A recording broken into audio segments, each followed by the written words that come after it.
नमस्कार, आकाश मराठी न्यूज मध्ये आपल्या सर्वांचं स्वागत आहे।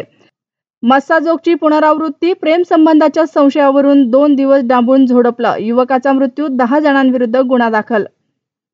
भरधाव वेगात येत समोरून येणाऱ्या दुचाकीला धडक, त्यांचा एक निष्काळजीपणा आणि दोघांचा जीव गेला। नंदुरबार हळहळलं, जीव मुठीत घेऊन राहावं लागतंय, सेम इमारतीच्या स्वयंसेवकांचा पर्याय हवा, रहिवाशांची आग्रही मागणी। राष्ट्रवादीच्या आमदारावर गंभीर आरोप, काँग्रेसच्या महिला कार्यकर्तीचा जीव देण्याचा प्रयत्न, बीडमध्ये तरुणाला वायर आणि दोरीने बेदम मारहाण, विकास बनसोडे हत्या प्रकरणात 10 जणांविरुद्ध गुन्हा दाखल। खुलताबादमध्ये तणावपूर्ण शांतता, SRPF सह पोलिसांचा मोठा फौजफाटा तैनात। देवेंद्र फडणवीस हा देवमाणूस, हर्षवर्धन सपकाळांनी त्यांच्याबद्दल बोलताना स्वतःची लायकी ओळखून बोलावं, राम कदमांचा हल्लाबोल। धुलीवंदनाला जबरदस्ती रंग लावला, जाब विचारायला गेलेल्या तरुणावर कोयता हल्ला करत पोटात दगड घातला, पुण्यात खळबळ।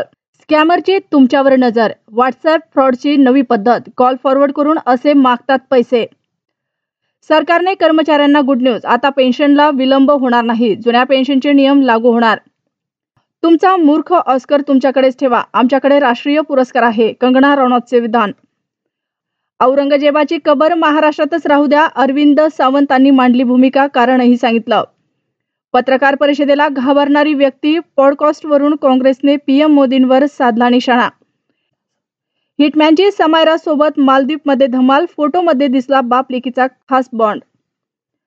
27 वर्ष काही करू शकला नाही, मृत्यूनंतर काय, औरंगजेबाच्या कबरीवरून वडट्टीवारांनी सुनावलं। अशाच नवनवीन बातम्या पाहण्यासाठी आमच्या आकाश मराठी या न्यूज चॅनलला सबस्क्राईब करा। बातमी आवडल्यास बातमीला लाईक आणि शेअरही करा।